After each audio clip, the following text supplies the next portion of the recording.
Hi friends, ಸುಚೀಸ್ ಕರಾವಳಿ ಕಿಚನ್ಗೆ ಪ್ರೀತಿಯ ಸ್ವಾಗತ. ಇವತ್ತಿನ ವಿಡಿಯೋದಲ್ಲಿ ಕೋಳಿ ರೊಟ್ಟಿ ರೆಸಿಪಿಯನ್ನು ನಾನು ನಿಮಗೆ ಮಾಡಿ ತೋರಿಸ್ತಾ ಇದ್ದೇನೆ. ಕೋಳಿ ರೊಟ್ಟಿ ಅಂದ ಕೂಡಲೇ ನಮಗೆ ಮಂಗಳೂರಿನ ನೆನಪಾಗ್ತದೆ ಅಲ್ವಾ. ನಮ್ಮ ಮಂಗಳೂರಲ್ಲಿ ಕೋಳಿ ರೊಟ್ಟಿ ಅಂದರೆ ಬಹಳ ಫೇಮಸ್. ಅದರಲ್ಲೂ ರೊಟ್ಟಿಗೆ ನಾವು ಹಾಕ್ಕೊಳ್ಳುವಂತಹ ಸಾರು, ಕೋಳಿ ಸಾರು ಇದೆಯಲ್ಲ, ಆ ರೆಸಿಪಿನ ನಾನಿವತ್ತು ನಿಮಗೆ ಹೇಳಿಕೊಡ್ತಾ ಇದ್ದೇನೆ. ಇವತ್ತು ನಾನು ಮಾಡುವಂಥ ಈ ಕೋಳಿ ಸಾರಿನ ರೆಸಿಪಿ ತುಂಬ ಈಸಿಯಾಗಿದೆ, ಹಾಗೆಯೇ ಟೇಸ್ಟ್ ಕೂಡ ಸೂಪರಾಗಿ ಬಂದಿದೆ. ಬನ್ನಿ ಈ ರೆಸಿಪಿನ ನೋಡುವ. ಮೊದಲಿಗೆ ಇಲ್ಲಿ ನಾನು ಒಂದು ದೊಡ್ಡ ತೆಂಗಿನಕಾಯಿಯ ಅರ್ಧ ಹೋಳನ್ನು ತುರಿದಿಟ್ಕೊಂಡಿದ್ದೇನೆ.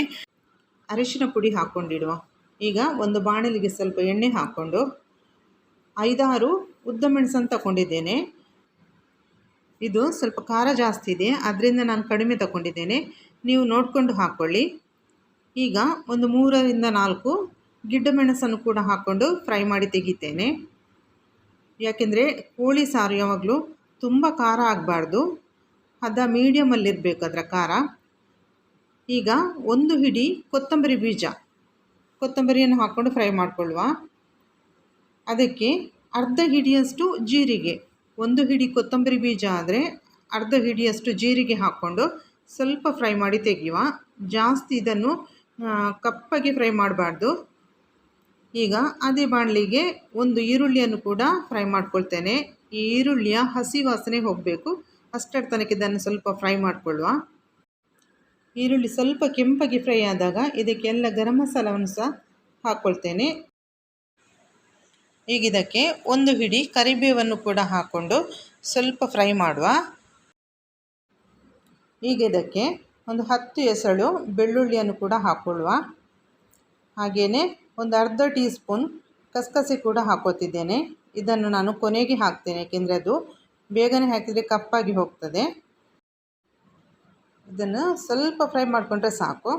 ಕೊನೆಯದಾಗಿ ಇದಕ್ಕೆ ರುಚಿಗೆ ಬೇಕಾಗುವಷ್ಟು ಸ್ವಲ್ಪ ಹುಳಿ ಹಾಕ್ಕೊಳ್ತೇನೆ. ಇಷ್ಟು ಸಾಕು. ಗ್ಯಾಸ್ ಆಫ್ ಮಾಡ್ಕೊಂಡು ಬಿಡುವ. ಈ ಕಡೆ ನಾನು ಇದನ್ನು ಗ್ರೈಂಡರ್ಗೆ ಹಾಕ್ಕೊಳ್ತೇನೆ, ಮಿಕ್ಸಿಗೆ ಬೇಕಿದ್ದರೂ ಹಾಕ್ಕೋಬೋದು. ಈ ಮಸಾಲೆ ನಾವು ಹಾಕ್ಕೊಳ್ತೇವಲ್ಲ, ಅದು ತುಂಬ ನೈಸಾಗಿ ಗ್ರೈಂಡ್ ಆಗಬೇಕು. ಗ್ರೈಂಡರಲ್ಲೇ ಆದರೆ ಅದು ತುಂಬ ನಯವಾಗಿ ಗ್ರೈಂಡ್ ಆಗ್ತದೆ, ಅದಕ್ಕೋಸ್ಕರ ಹಾಕ್ಕೊಂಡಿದ್ದೇನೆ.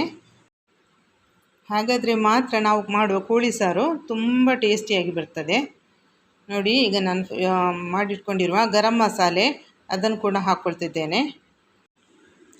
ಇದು ಚೆನ್ನಾಗಿ ಗ್ರೈಂಡ್ ಆಗಲಿ, ಅಷ್ಟರಲ್ಲಿ ನಾವೀಗ ಕೋಳಿಯನ್ನು ರೆಡಿ ಮಾಡುವ. ಈಗ 1.5 kg ಕೋಳಿ ತಗೊಂಡಿದ್ದೇನೆ. ಇದನ್ನು ಚೆನ್ನಾಗಿ ತೊಳೆದು ನೀರೆಲ್ಲ ತೆಗೆದಿಟ್ಕೊಂಡಿದ್ದೇನೆ. ಈಗ ಒಂದು ಪಾತ್ರೆಗೆ ಸ್ವಲ್ಪ ಎಣ್ಣೆ ಹಾಕ್ಕೊಂಡು ಅದರಲ್ಲಿ ಈರುಳ್ಳಿಯನ್ನು ಫ್ರೈ ಮಾಡುವ. ನಾನಿಲ್ಲಿ ಒಂದು ಈರುಳ್ಳಿ ತಗೊಂಡಿದ್ದೇನೆ. ಈರುಳ್ಳಿ ಜಾಸ್ತಿ ಬೇಕಿದ್ದರೆ ಜಾಸ್ತಿನೂ ತಗೊಳ್ಬೋದು, 2-3 ಸಹ ತಗೊಳ್ಬೋದು. ಈಗ ಇದು ಚೆನ್ನಾಗಿ ಫ್ರೈ ಆಗಲಿ.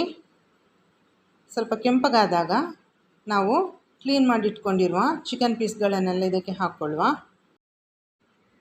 ಇದಕ್ಕೆ ಸ್ವಲ್ಪ ಅರಿಶಿನ ಪುಡಿ ಹಾಕ್ಕೊಳ್ತೇನೆ.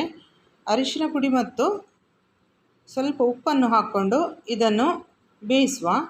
ಒಂದು ಮೀಡಿಯಮ್ ಫ್ಲೇಮಲ್ಲಿಟ್ಟು ಈ ಚಿಕನನ್ನು ಬೇಯಿಸಬೇಕು. ಇದಕ್ಕೆ ಯಾವುದೇ ನೀರು ಹಾಕ್ಕೊಳ್ಳೋದು ಬೇಡ, ಚಿಕನಲ್ಲಿ ನೀರಿರ್ತದೆ, ಅದರಲ್ಲಿ ಅದು ಬೇಯ್ತದೆ. ಗ್ಯಾಸನ್ನು ಮೀಡಿಯಮ್ ಫ್ಲೇಮಲ್ಲಿ ಇಟ್ಕೊಂಡು ಈ ಚಿಕನನ್ನು ಬೇಯಿಸುವ. ಈಗ ಎಲ್ಲ ಹಾಕ್ಕೊಂಡಾಯ್ತು, ಇದು ಬೇಯಲಿ. ಇಲ್ಲಿ ಮುಖ್ಯವಾದ ವಿಷಯ ಅಂದರೆ ತೆಂಗಿನ ಹಾಲನ್ನು ಹಾಕ್ಕೊಳ್ಬೇಕು. ತೆಂಗಿನ ಹಾಲು ಹಾಕ್ಕೊಳ್ಳೋದಕ್ಕೆ ದೊಡ್ಡ ತೆಂಗಿನಕಾಯಿಯ ಅರ್ಧ ಹೋಳನ್ನು ನಾನು ತುರಿದಿಟ್ಕೊಂಡಿದ್ದೇನೆ, ಅದರ ಹಾಲು ತೆಗೆದಿಟ್ಟೇನೆ. ಈ ಕಡೆ ಚಿಕನ್ ಕೂಡ ಬೆಂದಿದೆ. ಈಗ ಇದಕ್ಕೆ ನಾವು ರೆಡಿ ಮಾಡಿಟ್ಕೊಂಡಿರುವ ಮಸಾಲೆನ ಹಾಕ್ಕೊಳ್ಳುವ. ಮಸಾಲೆ ಕೂಡ ಚೆನ್ನಾಗಿ ಗ್ರೈಂಡ್ ಆಗಿದೆ. ಈಗ ಈ ಮಸಾಲೆನ ಹಾಕ್ಕೊಂಡು ಸ್ವಲ್ಪ ಹೊತ್ತು ಅದರಲ್ಲಿ ಕುದಿಸ್ಕೊಳ್ಬೇಕು. ಈಗ ಮಸಾಲೆ ಎಲ್ಲ ಚೆನ್ನಾಗಿ ಕುದೀತಾ ಇದೆ. ಇವಾಗ ನಾವಿದಕ್ಕೆ ತೆಂಗಿನಕಾಯಿಯ ಹಾಲು ಹಾಕ್ಕೊಳ್ಬೇಕು. ಈ ತೆಂಗಿನಕಾಯಿಯ ಹಾಲು ಹಾಕ್ಕೊಂಡ್ಮೇಲೆ ಇದನ್ನೊಂದು ಸಲ ಸರಿಯಾಗಿ ಕುದಿಸ್ಕೊಳ್ಬೇಕು. ಈ ಕೋಳಿ ರೊಟ್ಟಿಗೆ ಮಾಡುವಂತಹ ಕೋಳಿ ಸಾರು ಟೇಸ್ಟಿಯಾಗಿ ಬರಲಿಕ್ಕೆ ಇದೇ ಕಾರಣ. ಅಂದರೆ ನಾವು ಹಾಕ್ಕೊಳ್ಳುವಂತಹ ತೆಂಗಿನ ಹಾಲು, ಆ ಹಾಲು ಹಾಕ್ಕೊಂಡ್ರೆ ನಾವು ಮಾಡುವಂಥ ಕೋಳಿ ಸಾರು ತುಂಬ ಸೂಪರಾಗಿ ಟೇಸ್ಟ್ ಕೂಡ ಚೆನ್ನಾಗಿ ಬರ್ತದೆ. ಈಗ ಇದರ ಉಪ್ಪು ಚೆಕ್ ಮಾಡಿಕೊಂಡು ಉಪ್ಪು ಕಡಿಮೆ ಆಗಿದ್ದರೆ ಹಾಕ್ಕೊಳ್ಬೇಕು. ಇದನ್ನು ಕುದಿಸ್ಕೊಳ್ಳುವ. ನಾನು ಈ ಸಾರನ್ನು ಸ್ವಲ್ಪ ತೆಳುವಾಗಿ ಇಟ್ಟದ್ದು, ಯಾಕೆಂದರೆ ಇದು ತಣ್ಣಗಾಗುವಾಗ ಸ್ವಲ್ಪ ದಪ್ಪಾಗಿ ಬರ್ತದೆ. ಈ ಥರ ಸ್ವಲ್ಪ ತೆಳು ಇಟ್ಟರೆ ಮತ್ತು ಅದು ತಣ್ಣಗಾದಾಗ ಕರೆಕ್ಟ್ ಆಗ್ತದೆ ನಮ್ಮದು ರೊಟ್ಟಿಗೆ ಹಾಕ್ಕೊಳ್ಳಿಕ್ಕೆ. ಈಗ ಗ್ಯಾಸನ್ನು ಆಫ್ ಮಾಡ್ಕೊಂಡು ಬಿಡುವ. ಈಗ ನಮ್ಮ ಕೋಳಿ ಸಾರು ರೆಡಿ ಆಯಿತು. ಇದನ್ನು ಕೋಳಿ ರೊಟ್ಟಿ ಜೊತೆ ತಿನ್ನಲಿಕ್ಕೆ ಬಹಳ ಚೆನ್ನಾಗಿರ್ತದೆ. ಇದನ್ನು ನೀರುದೋಸೆ ಮತ್ತು ಇಡ್ಲಿ ಜೊತೆನೂ ತಿನ್ನಬಹುದು, ತುಂಬ ಚೆನ್ನಾಗಿರ್ತದೆ. ನಮ್ಮ ಮನೆಯಲ್ಲಿ ಎಲ್ಲರಿಗೂ ಈ ಕೋಳಿ ರೊಟ್ಟಿ ಅಂದರೆ ತುಂಬಾ ಇಷ್ಟ. ಹಾಗೆ ನಿಮ್ಗೆ ಕೂಡ ತಿಂದವರಿಗೆ ಇಷ್ಟ ಆಗಿರ್ಬೋದು. ತಿನ್ನದವರು ಈ ರೆಸಿಪಿನ ಖಂಡಿತ ಒಮ್ಮೆ ಟ್ರೈ ಮಾಡಿ ನೋಡಿ. ಹಾಗೆಯೇ ನನಗೆ ಕಮೆಂಟ್ ಮಾಡಿ ಹೇಳಿ ಹೇಗಾಗಿದೆ ಅಂತ. ಫ್ರೆಂಡ್ಸ್, ನಾನು ಮಾಡ್ತಾ ಇರೋ ರೆಸಿಪಿಗಳೆಲ್ಲ ನಿಮಗೆ ಇಷ್ಟ ಆಗ್ತಾಯಿದ್ರೆ ಖಂಡಿತ ನನ್ನ ಚಾನಲ್ಗೊಂದು ಲೈಕ್ ಕೊಡಿ, ಶೇರ್ ಮಾಡಿ, ಸಬ್ಸ್ಕ್ರೈಬ್ ಮಾಡಿ, ನನಗೆ ಸಪೋರ್ಟ್ ಮಾಡಿ friends. Thank you for watching.